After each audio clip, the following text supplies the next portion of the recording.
তো বাবা প্রথমে তোমাদের একটা কবিতা বলে শোনাবে। বৌমা রান্না করছে, শাশুড়ি ঘর থেকে বলছে বৌমা পুট করলো কি, বৌমা বলছে কাঁটালি বিচি কি, শাশুড়ি বলছে দে না গো বউ খাই, বৌমা বলছে পুড়ে হয়ে গেল ছাই। अरे कहना क्या चाहते हो?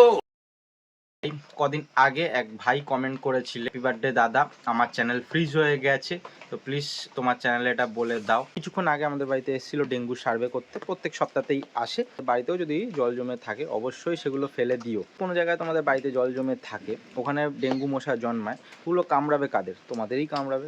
নেংটি ইঁদুরটা আমার মাথাটা পুরো চটকে দিয়েছে, পুরো মাথাটা গরম হয়ে গেছে, আছে কিনা আবার ব্যাটা ঢুকেছে। কেমন আছো সবাই? সোমবারের ভ্লগে সবাইকে স্বাগত। আজকে বাবা বাড়িতে থাকলে অনেক কাজ হয় বাড়ি, কিন্তু আজকে পড়ছে সকাল থেকে বৃষ্টি, তো বাইরে কোনো কাজ করা যাবে না। কি করে সারাদিনটা কাটাই সবটা তোমাদের বলবো, সবটা তোমাদের দেখাবো। আগে চলো ভ্লগটা শুরু করা যাক। ভ্লগটা শুরু করার আগে একটা কথা বলতে চাই। কদিন আগে এক ভাই কমেন্ট করেছিলে, হ্যাপি বার্থডে দাদা, আমার চ্যানেল ফ্রিজ হয়ে গেছে, তো প্লিজ তোমার চ্যানেলে এটা বলে দাও। তো দেখো, আমার প্রথম চ্যানেলটা হচ্ছে ব্লগ চ্যানেল, আমারটা কোনো টেক চ্যানেল না। তাও আমি একটা কথা বলতে চাই যে তুমি ফ্রিজ হয়ে গেছে বুঝলে কিভাবে। এবার দেখো, আমি একটা কথাই বলতে চাই, যাদের ছোট চ্যানেল, যেমন আমারও ছোট চ্যানেল, বা তুমি ধরো ব্লগ শুরু করেছো বা ভিডিও শুরু করেছো, তো প্রথমে কন্টিনিউটা জরুরি।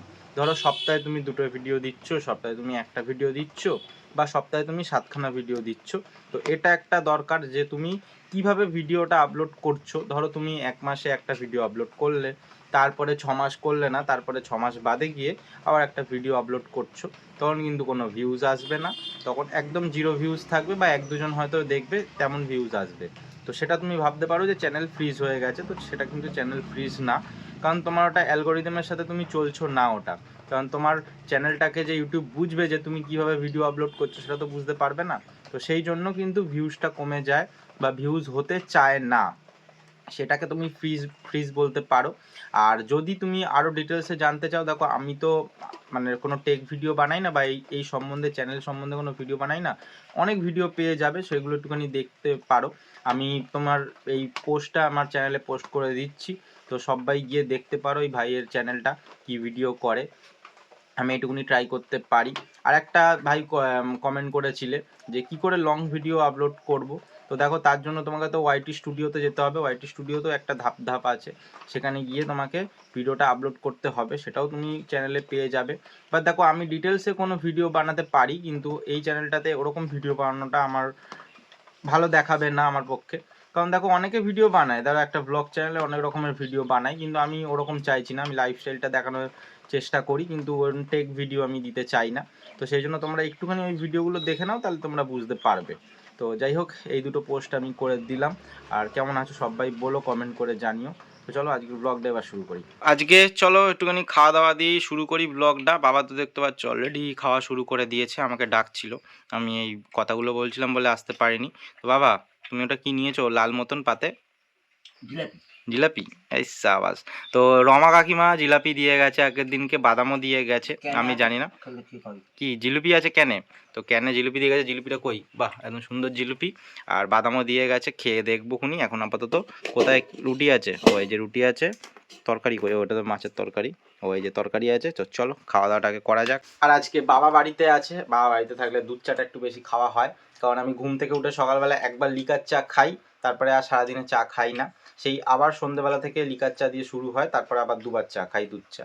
আজকে সোমবারের দিনে, মানে প্রত্যেক সোমবারে খাই হচ্ছে একবার করে লিকার চা খাই সকালবেলাতে, আর বেলাতে হচ্ছে 2-3বার হচ্ছে দুধ চা খাওয়া হয়ে যায়। এবার আজকে বাবা কবার চা করবে জানি না, এখন একবার চা খাবো, আর চান করার আগে একবার, 2বার চা খাওয়া হবে। চা চলে এসছে, আমি খাচ্ছিলাম তার মধ্যেই চা চলে এসছে, বাবার চা খাওয়া হয়ে গেছে অলরেডি। এইবার তোমাদের যেই কথাটা বলবো বা যেই টপিক নিয়ে আলোচনা করব, এইটা ভীষণই জরুরি। তোমরা সবাই জানো বা তুমিও জানো, কিন্তু তাও এটা বলা দরকার আমার, যেহেতু আমি প্রত্যেকদিন লাইফস্টাইল দেখাই। কিছুক্ষণ আগে আমাদের বাড়িতে এসেছিলো ডেঙ্গু সার্ভে করতে, প্রত্যেক সপ্তাহতেই আসে। তো এবার বললো যে কোনো জায়গায় জল জমা আছে নাকি। আমি বললাম যে না, তেমন কোনো জায়গায় নেই, একটা জায়গায় আছে, ওটা আমি পাল্টে দিই প্রত্যেক দিন। তো তোমাদের একটা কথাই বলতে চাই, তোমাদের বাড়িতেও যদি জল জমে থাকে অবশ্যই সেগুলো ফেলে দিও। কারণ কেন বলছি তোমরা জানো এটা, তাও বলছি। দেখো, যদি কোনো জায়গায় তোমাদের বাড়িতে জল জমে থাকে, ওখানে ডেঙ্গু মশা জন্মায়, ওগুলো কামড়াবে কাদের? তোমাদেরই কামড়াবে, কারণ তোমাদের বাড়ির মধ্যে থেকে তোমাদের কাছেই বেশি আগে যাওয়াটা প্রেফার করবে মশাটা। আলটিমেট ক্ষতিটা কিন্তু আমাদেরই হবে। যদি আমাদের বাড়িতে জল জমে কোনো মশা জন্মায়, বিষাক্ত মশা, তা আমাদেরকেই কামড়াবে। তো সেই জন্য জল রাখাটা উচিত না। একটা বক্স রয়েছে, এই বক্সের মধ্যে জল আমি অনেক দিন ধরে জমিয়ে জমিয়ে রাখছি, আবার ফেলে দিই। আবার দেখো বৃষ্টির জন্য পুরো একদম ভর্তি হয়ে গেছে জল।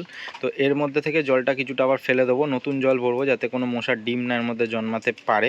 কারণ এর মধ্যে এখন আপাতত মাছ রাখছি না, এবার কিছুটা গ্যাস আর একটু কেটে যাক, তারপরে আমি এর মধ্যে মাছ রাখবো। আর হ্যাঁ, দেখলে যে কলা পাতা দিয়ে রেখেছি, যদি কোনো সিমেন্টের কোনো ধরো চৌবাচ্চা বাড়িতে করেছো, গ্যাস কাটতে কিন্তু অনেক সময় লাগে। কলা পাতা বা কলা গাছের যে খোসাগুলো হয় শুকনোগুলো যদি দিয়ে রাখো, গ্যাসটা তাড়াতাড়ি কেটে যায়। জলটা ফেলে দিয়ে সোলার বাক্সটা এখানে নিয়ে চলে এসেছি।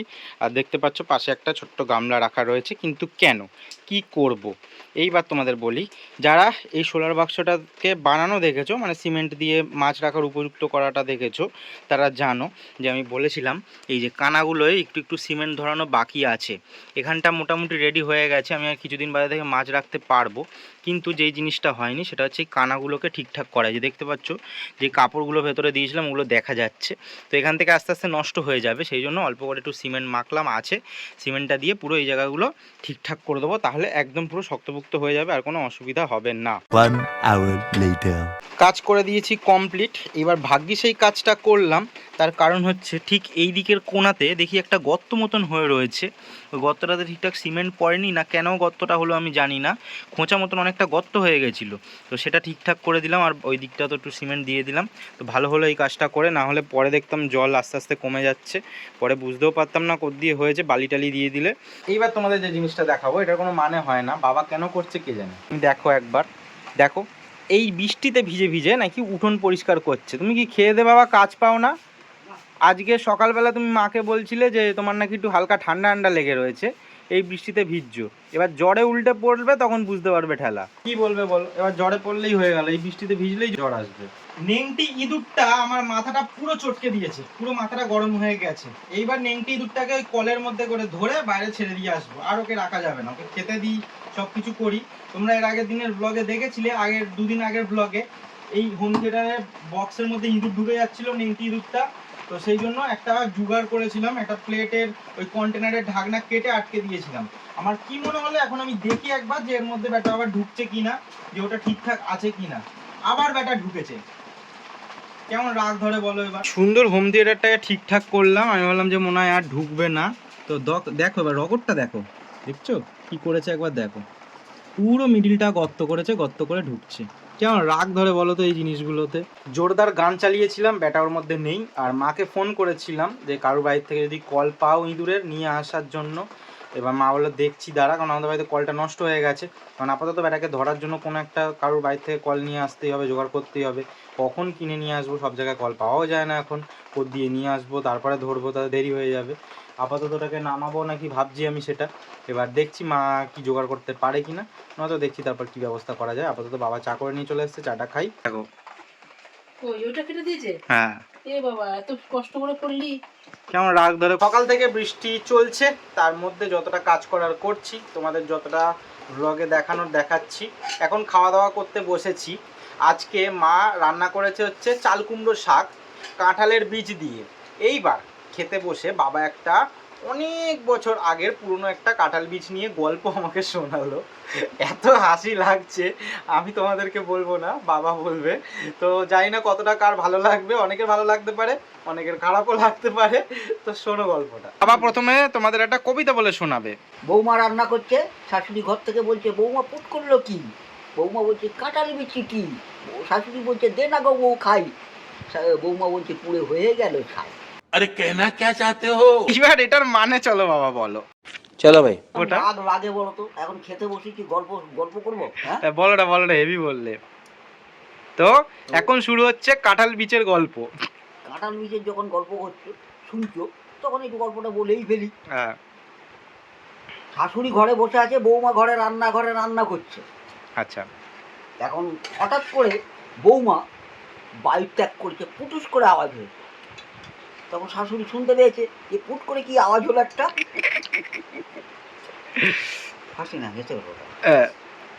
পুট করে যখন আওয়াজ হলো তখন বলে বৌমা কিসের পুট করে আওয়াজ হলো? তখন বৌমা কি বলবে, মা লজ্জায় পড়ে গেছে তো। তখন বলছে মা কাঁঠাল বিচি পোড়াচ্ছিলাম তো ওইটাই ফুট করে আওয়াজ হয়েছে। তখন বৌমা শাশুড়ি বলছে তাহলে মা আমাকে একটা দিও। তো বৌমা তো বায়ু ত্যাগ করেছে, সেটা কি করে দেবে? খানিক্ষণ পরেও চিন্তা করে বলবো মা আপনি চাইলেন বটেই কিন্তু ও তো পুড়ে গেছে।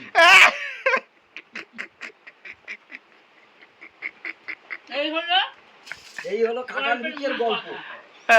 এই হলো কাঁঠাল বিচের গল্প।